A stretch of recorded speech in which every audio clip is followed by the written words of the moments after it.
এখন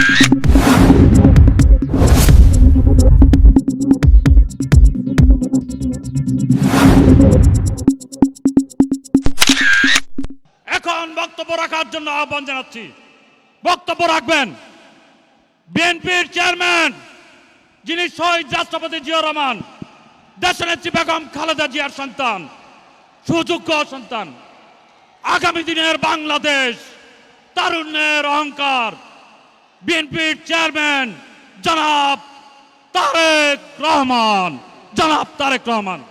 বিসমিল্লাহির রহমানির রহিম। আজকের এই নির্বাচনী জনসভার সম্মানিত সভাপতি, আমার সামনে উপস্থিত চট্টগ্রামবাসী, মঞ্চে উপস্থিত নেতৃবৃন্দ, আমার প্রিয় সহকর্মীবৃন্দ, প্রিয় ভাই ও বোনেরা, আসসালামু আলাইকুম। আসসালামু আলাইকুম। অন্যরা কেন আছেন?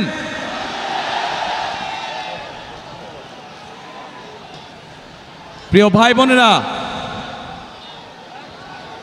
আজকে আমরা এখানে সকলে একত্রিত হয়েছি একটি লক্ষ্যকে সামনে রেখে, অর্থাৎ একটি পরিবর্তনকে সামনে রেখে আমরা সকলে একত্রিত হয়েছি। এই সেই চট্টগ্রাম, এই সেই চট্টগ্রামের পুণ্যভূমি, যেখান থেকে শহীদ রাষ্ট্রপতি জিয়াউর রহমান 1971 সালের স্বাধীনতার ঘোষণা দিয়েছিলেন। এই সেই চট্টগ্রামের পুণ্যভূমি, যেখানে শহীদ রাষ্ট্রপতি জিয়াউর রহমান শহীদ হয়েছিলেন। প্রিয় ভাই বোনেরা, এই সেই চট্টগ্রামের পুণ্যভূমি, যেখান থেকে দেশনেত্রী খালেদা জিয়াকে দেশনেত্রী উপাধি দেওয়া হয়েছিল। এই চট্টগ্রামের পুণ্যভূমির সাথে আমি এবং আমার পরিবারের একটি আবেগের সম্পর্ক রয়েছে। প্রিয় ভাই বোনেরা, আজ আমরা এখানে একত্রিত হয়েছি একটু আগেই যেটি বলেছি, একটি পরিবর্তনকে সামনে রেখে। 1971 সালে দেশ স্বাধীন হয়েছিল, সেই স্বাধীনতাকে রক্ষা করেছে 2024 সালের ছাত্র জনতার আন্দোলন। ছাত্র জনতা কেন সেই আন্দোলন করেছিল? কারণ আমরা বিগত 16 বছর ধরে এই দেশের মানুষের রাজনৈতিক এবং অর্থনৈতিক অধিকারকে, বাক স্বাধীনতাকে, ব্যক্তি স্বাধীনতাকে কেড়ে নেওয়া হয়েছিল। দেশের মানুষ পরিবর্তন চেয়েছে। সেই পরিবর্তন, যে পরিবর্তন এই দেশের খেটে খাওয়া মানুষকে নিরাপত্তা দিবে, নিরাপদে ব্যবসা বাণিজ্য, নিরাপদে চাকরি, নিরাপদে রাস্তায় হাঁটার অধিকার দিবে। বাংলাদেশের মানুষ পরিবর্তন চেয়েছে। কোন সে পরিবর্তন? যেই পরিবর্তনের ফলে দেশের সাধারণ মানুষ তাদের সন্তানদের শিক্ষা ব্যবস্থা নিশ্চিত করতে পারবে। বাংলাদেশের মানুষ পরিবর্তন চেয়েছে। কোন সে পরিবর্তন? সেই পরিবর্তন হলো বাংলাদেশের মানুষ যেন তার এবং তার পরিবারের ন্যূনতম চিকিৎসা সুবিধা তারা পায়। প্রিয় ভাই বোনেরা, বাংলাদেশের মানুষ আরেকটি পরিবর্তন চেয়েছে, অর্থাৎ তার রাজনৈতিক অধিকার যেটি তার কাছ থেকে কেড়ে নেওয়া হয়েছিল, সেই অধিকার যাতে বাংলাদেশের মানুষ প্রয়োগ করতে পারে। সেই অধিকার,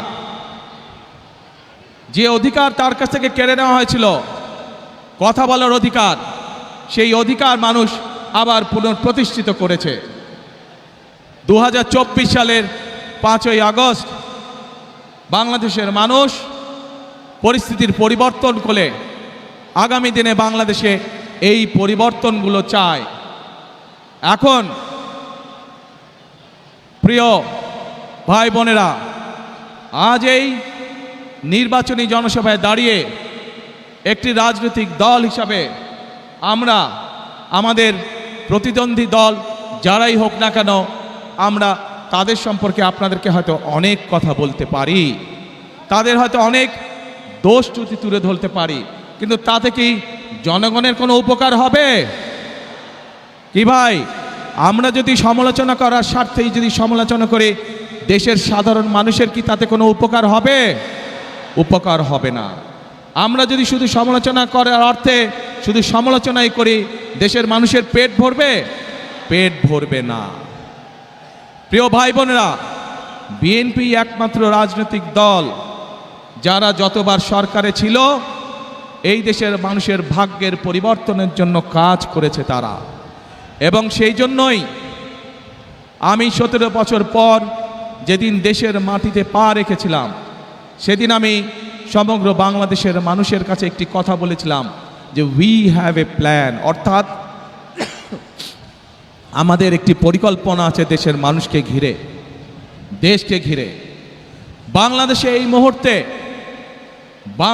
এই মুহূর্তে জনসংখ্যার অর্ধেক জনসংখ্যা হচ্ছে তরুণ বা যুবক সমাজের সদস্য। এই কোটি কোটি তরুণ যুবক সমাজের সদস্য তারা চায় কর্ম, তারা চায় কাজ, তারা চায় কর্মসংস্থান। এই যে চট্টগ্রাম বাংলাদেশের ব্যবসা বাণিজ্যের প্রাণকেন্দ্র, সেই চট্টগ্রামের মানুষ সহ সারা বাংলাদেশের মানুষ চায় একটি নিরাপদ পরিবেশ, যেই নিরাপদ পরিবেশে তারা ব্যবসা বাণিজ্য করতে পারবে, বাণিজ্যিক সুবিধা তারা চায়।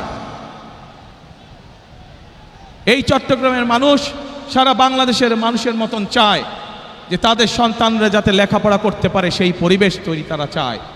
এবং সেই জন্যই আমরা বলেছি আপনাদের রায় 12 তারিখে ইনশাল্লাহ আমরা সরকার গঠনে সক্ষম হলে আমরা আমাদের প্রাইমারি শিক্ষা ব্যবস্থা সহ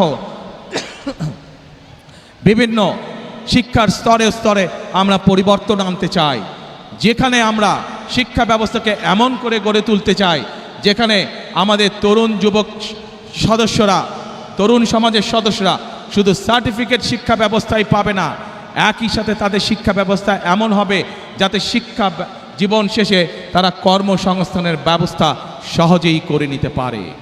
এবং সেজন্যই আমরা বলেছি যে আমরা হয়তো আপনাদেরকে বলতে পারি অমুক জায়গায় এত বেডের হসপিটাল করব, তমুক জায়গায় এত বেডের হসপিটাল করব, কিন্তু আমরা তা বলতে চাই না আপনাদেরকে। বরং আমরা চাই গ্রামের মানুষের কাছে, গ্রামের নারীদের কাছে, গ্রামের শিশুদের কাছে স্বাস্থ্য সেবা তাদের ঘরে ঘরে পৌঁছে দিতে। এবং সেজন্যই আমরা 1 লক্ষ হেলথ কেয়ারার নিযুক্ত করার পরিকল্পনা গ্রহণ করেছি, যাতে করে মা বোনেরা এবং শিশুরা ঘরে বসে কম বেশি চিকিৎসা সুবিধা পেতে পারে।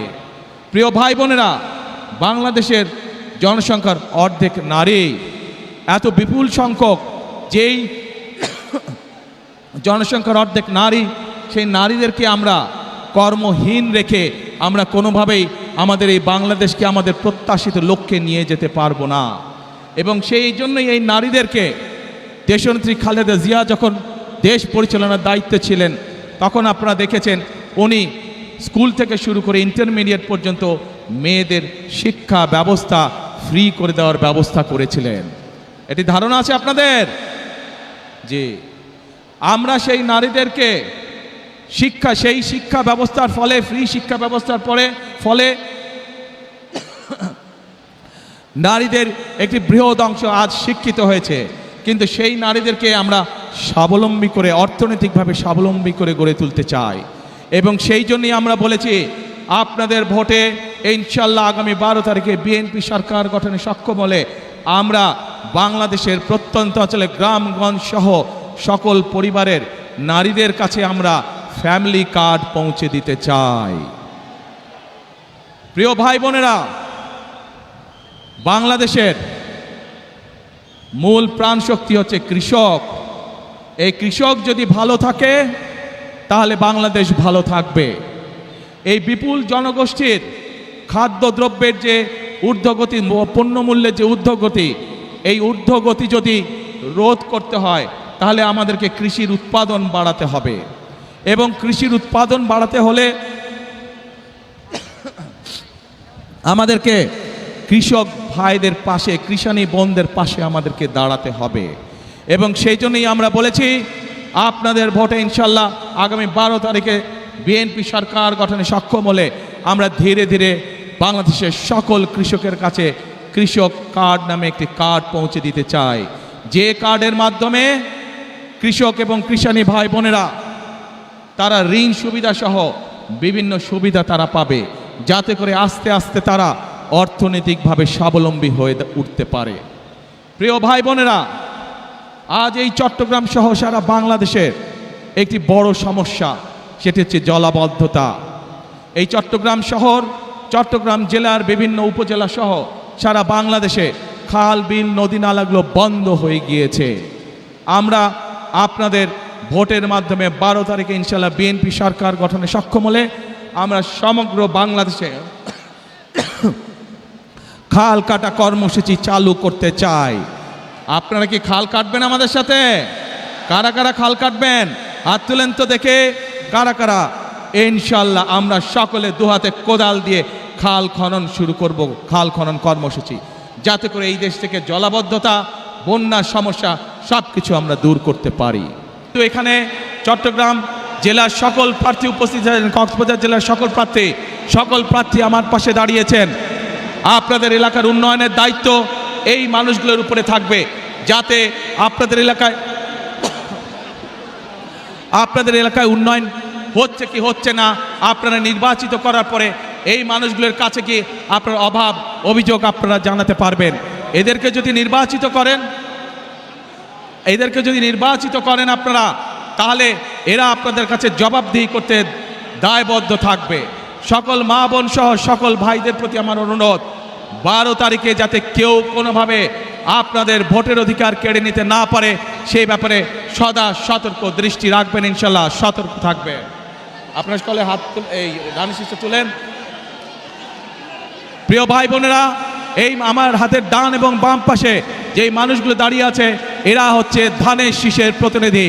ইনশাল্লাহ 12 তারিখে এদেরকে জয়যুক্ত করবেন, যাতে আপনার জীবনকে আপনি নিরাপদ করতে পারেন, আপনার এলাকার উন্নয়নকে আপনি নিশ্চিত করতে পারেন। আল্লাহ হাফেজ। বাংলাদেশ জিন্দাবাদ, বাংলাদেশ জাতীয়তাবাদী দল জিন্দাবাদ। আসসালামু আলাইকুম।